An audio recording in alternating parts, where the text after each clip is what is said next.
I am very happy that you're here to learn a concept in your grade day. And today's topic, what we are going to learn is about RH factor or RH antigen. And where you have this RH factor, you have it on the surface of erythrocytes. Okay, that is your RBC cells. And who discovered this RH factor is that Carl Landsteiner and Alexander in 1940.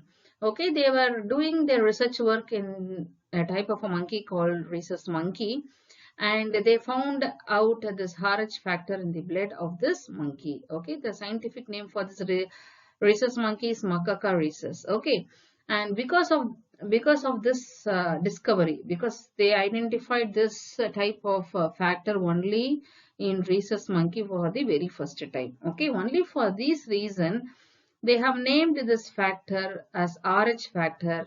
Okay, by remembering this rhesus monkey. Okay, and later on they found out this RH factor in human beings also.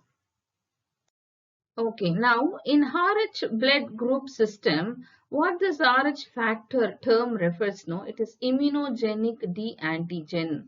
Okay, the factor is nothing, it is an antigen. What type of antigen? It is an D antigen. As we had antigens for blood groupings, no, A antigen, B antigen, and all same way, we have one more antigen on the surface of RBC, that is going to be D antigen. And this D antigen is going to be highly immunogenic. What is this immunogenic? No? So immunogenic is a substance which will stimulate the immune response in your body in a higher level. Okay. So what is this immune response? Okay. So if any microorganism enters inside our body, our immune system will get the signal and they will start producing the antibodies. No. So that is called immune response. What is immunogenic? The substance which is stimulating the immune response in your body is called immunogenic, and this this D antigen is going to be immunogenic. It means what? If there is D antigen, definitely their body will start producing the antibodies. Okay, so it is immunogenic D antigen. Okay, now the presence of D antigen. Okay, so those who are all having D antigen on the surface of RBC, everybody are going to be RH positive.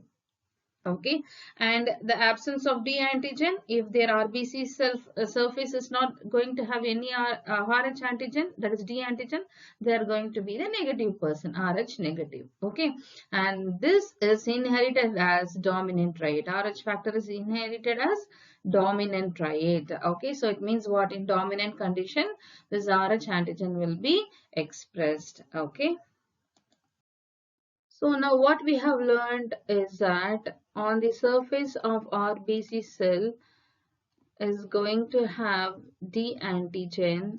Okay, if a person's blood RBC cell on the surface, if it is going to have D antigen, then the person's blood. If the person's RBC is not going to have any D antigen, then the person's blood is considered as RH negative. Okay. So normally for an individual, naturally there is not going to have any anti-D antibodies. Okay, they are not going to have any anti-D antibodies in their body. But when these anti-D antibodies will be produced, okay, so here is a case. Okay, so here what is the condition is that RH negative person. Okay, so we are going to take RH negative person. And for the very first time, RH positive blood is entering inside this body. Okay, RH positive means what? It is going to have D antigen. No, so it is going to, for the very first time, this RH negative blood is getting exposed with the D antigen. Okay, so antigen has entered. That is, D antigen has entered into this body. Then normally this person's body will start the immune response. Because of this immune response, their body will be start producing the antibodies. When they start producing the antibodies, they will be working against this antigens. No? So what will happen? This blood, the RH positive blood, when it enters inside, they will try to destroy those erythrocytes. RH positive RBC cells, they will try to damage. These antibodies, they will try to damage. Then what will happen? Hemolysis will happen in the person's body. Okay. This is how the antibodies will be formed in the blood. But what is the case in the second case? If RH positive person, okay, if RH, for a RH positive person, when we transfuse the blood of RH negative, okay, what is going to happen? No problem. Actually, this RH negative person, they are not going to have any antigen, no. So if it enters into this person's body, as there is no antigen, definitely their body will not produce any antibodies, no antibodies. Okay, so the condition is safe here, no effect is seen. Now we are going to learn about genetic control of RH factor. Okay, under this, no, to study the genetic control of RH factor, we are going to have many hypotheses. One of that is going to be Fisher and RACE hypothesis. Okay, we have also Weiner hypothesis, which is given in your book, and still more one is there, that is current hypothesis. We will see it in later. Okay, but in your book they have given only these two hypotheses, Fisher and RACE hypothesis and Weiner hypothesis. First we will learn about Fisher and RACE hypothesis. Okay, what they are going to tell under this hypothesis is that RH factor is determined by three different pairs of alleles. Okay, where you have these three different pairs of alleles, it is located on closely linked loci. Okay, so loci is locus. In closely linked location, you have these three pairs of alleles. Okay, and where you have it is on chromosome number 1. Okay, chromosome pair 1. Okay, so and this is the very important system which is commonly in use today, and it is used as what? CDE nomenclature. CDE. What is nomenclature? Naming, no? So naming the RH factor is called CDE nomenclature, and it is still in use today. Okay, now see, let me take this homologous chromosome, and that chromosome is going to be chromosome number 1. You know about homologous chromosome, no? One chromosome will be from the male parent and one chromosome will be from the female parent. Okay, and to determine the RH factor, we have three different loci, three different alleles, sorry, and this alleles, no, so one is going to be the C allele, one is going to be the D allele, and another one is going to be the E allele. Okay.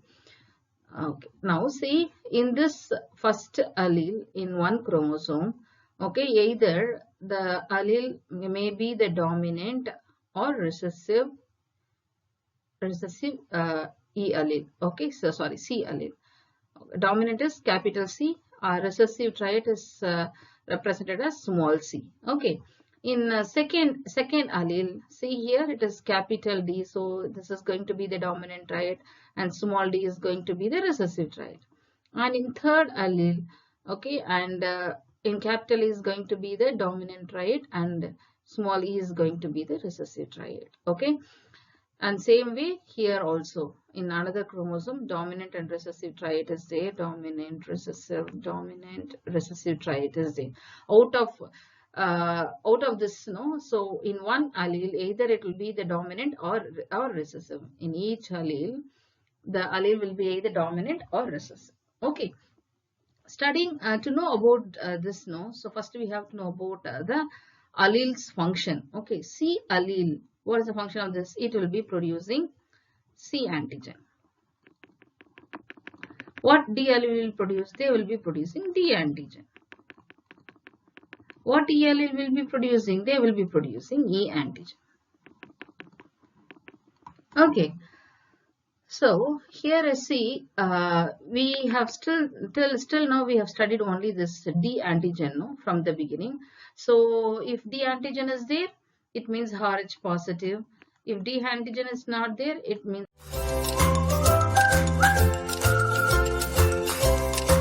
antigen. We are considering RH factor. Why not with the C antigen and E antigen? Okay, the C antigen and E antigen were note down properly. The C antigen and E antigen are very less immunogenic. So what is immunogenic, no? So the substance which is creating the immune response in the body is called immunogenic. Already we saw it later in the very beginning.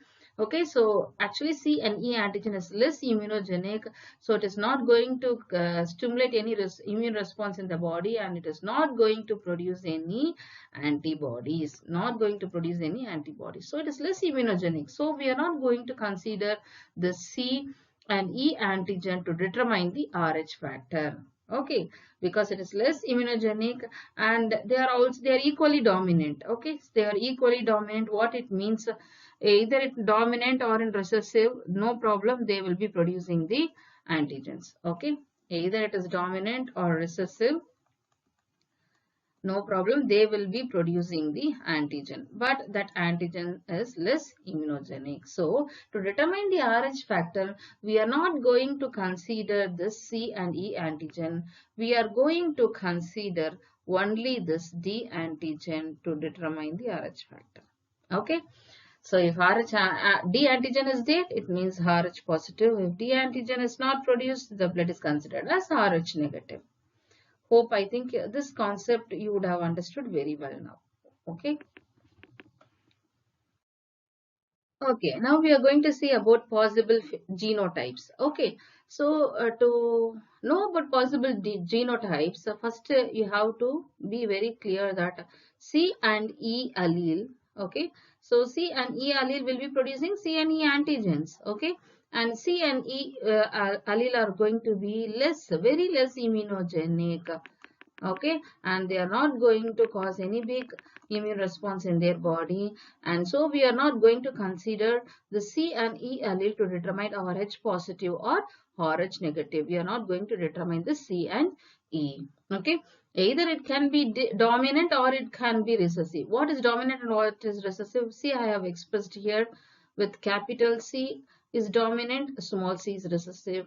Capital E is dominant, small e is recessive. Okay, so either it can be recessive or dominant or recessive, no issues, because they are less immunogenic only. So for determining RH positive and negative, we are not going to consider the C and E allele. Okay, so which we are going to consider? We are going to consider only about the allele which produce the D antigen.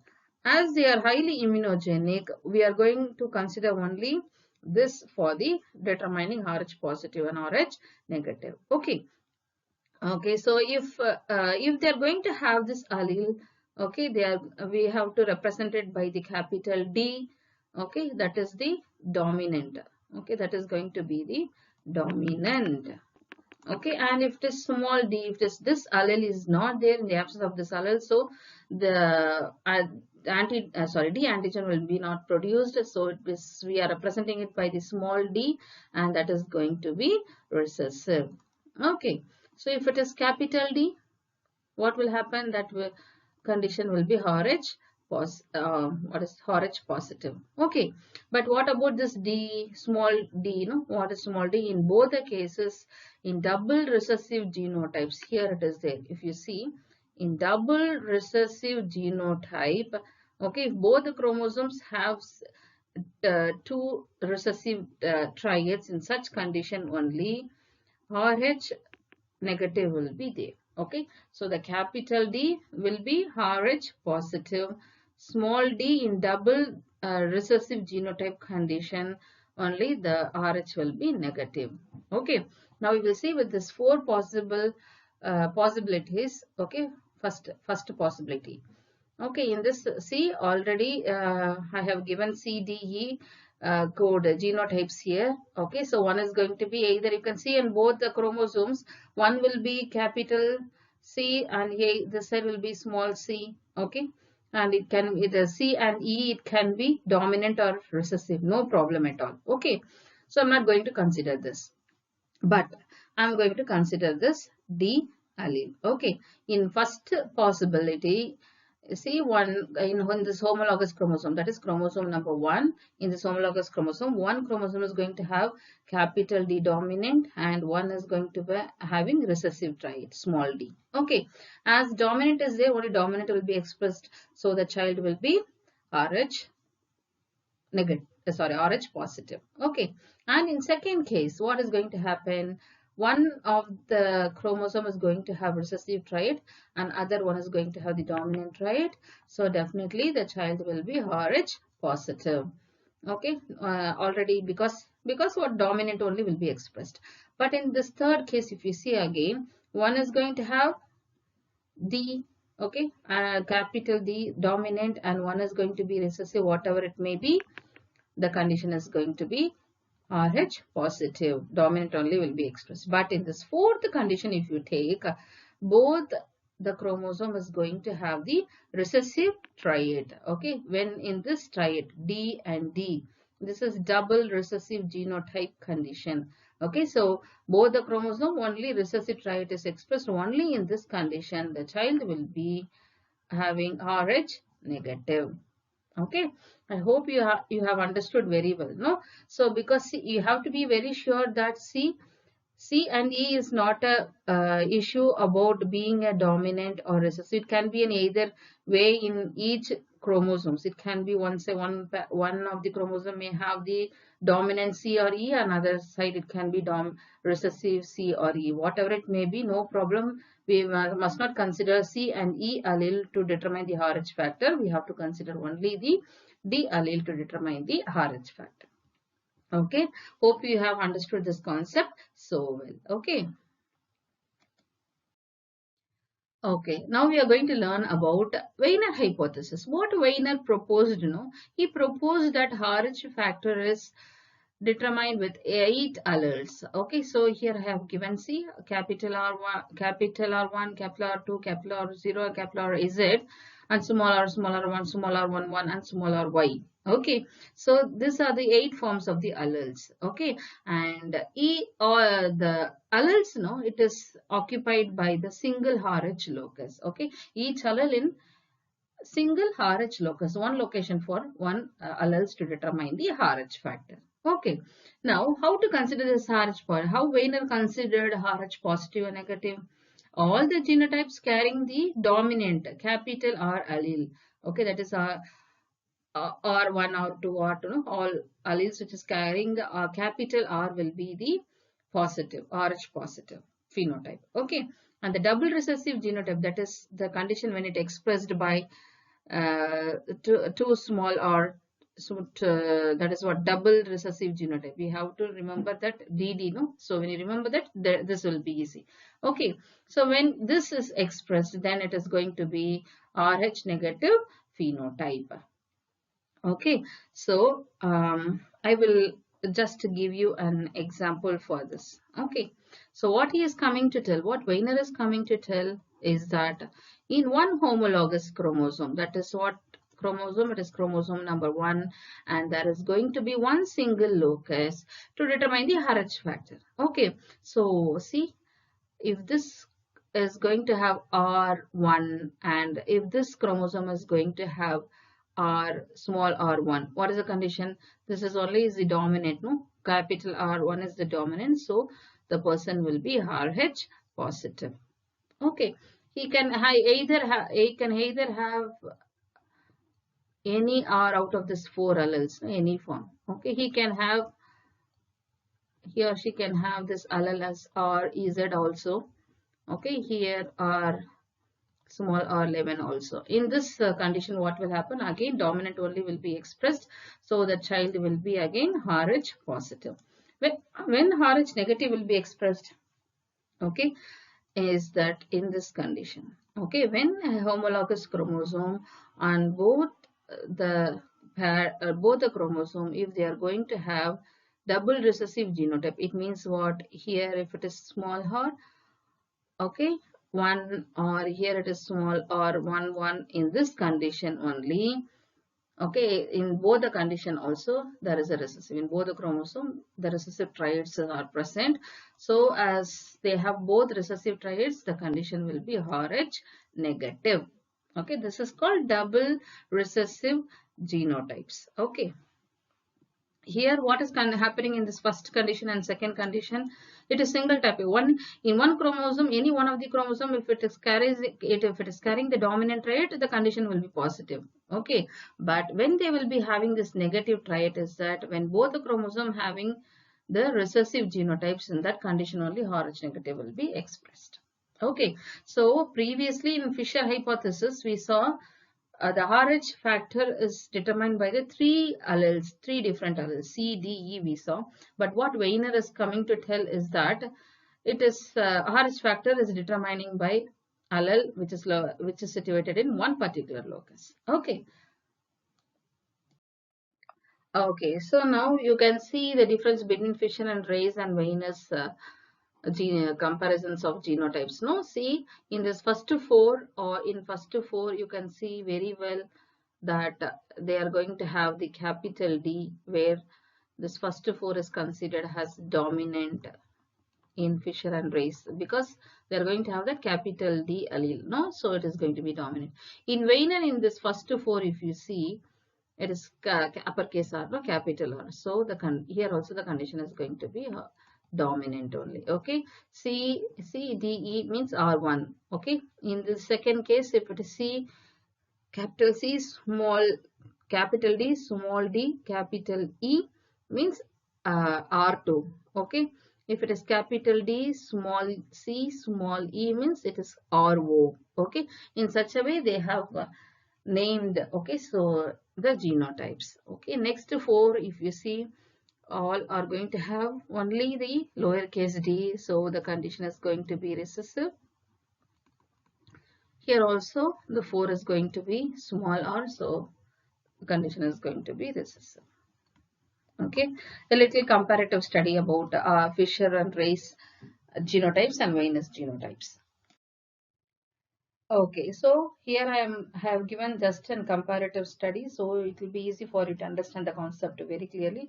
Weiner in 1948, he told it is going to be only one locus. In one locus, out of this 8 alleles, one allele will be present in this location, one location. One of 8 alleles will be in one locus of the chromosome to determine the Rh factor. About Fisher and Race, no, in 1948 again, they told Rh factor is determined by 3 alleles in 2 allelic forms. What is it? Dominant or recessive, capital D or small d. Okay, so for D allele, E allele, C allele, E allele, whatever it may be, either it will be dominant or recessive, and it is represented and it is placed in 3 different locations in the chromosomes. You can see 3 different locations. In Tippett hypothesis in 1986, what this was telling is that Rh factor is considered in 2 locus.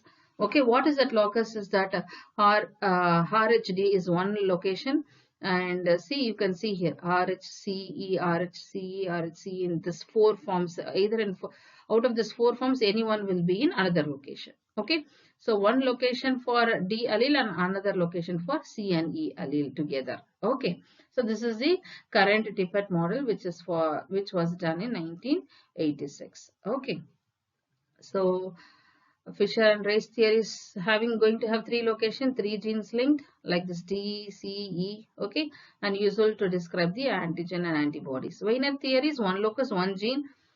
Okay, about Rh factor only they are going to determine, and it is very useful to describe the phenotypes. Tippett model, 2 location, 2 genes linked. Okay, that is going to be RHD is in one location, RHCE, CE alleles in one location. Okay, presently considered to be the correct one at present. Okay. Okay, this you have to know it very well because just it is not given in your book, but just to know it for your better informations. Okay, this Rh positive people in their DNA, they are going to have, in this chromosome, they are going to have this RHD allele and RHCE. Okay, CE, no issues, it is going to be there because it is equally dominant, so it will be present for all the people, C and E. Okay, no other go. But it is what to tell about D antigen is, capital D, dominant triad is dominant towards the recessive triad. Okay, so for the positive people, they are going to have RHD allele. This gene will be producing Rh antigens. Okay, can you see this protein? Protein is nothing, antigen is nothing, it is a protein only. Okay, so it is Rh antigen. When it is deleted, when this gene is not there, when this allele is not there, okay, definitely Rh antigen will not be produced, so this condition is going to be Rh negative. Okay, this is C and E. Definitely they will be producing their own antigens. Okay, but it is not going to be such immunogenic. Okay, so when you compare this two, no, RHD and RHE, there is 32 to 35 amino acid difference here. Okay, you know it very well that D allele is there, it is positive, and D allele is not there, it is RH negative. Okay. Hope you would have understood the concept very well, and please follow our videos to know the concept in a better way. Okay, thank you.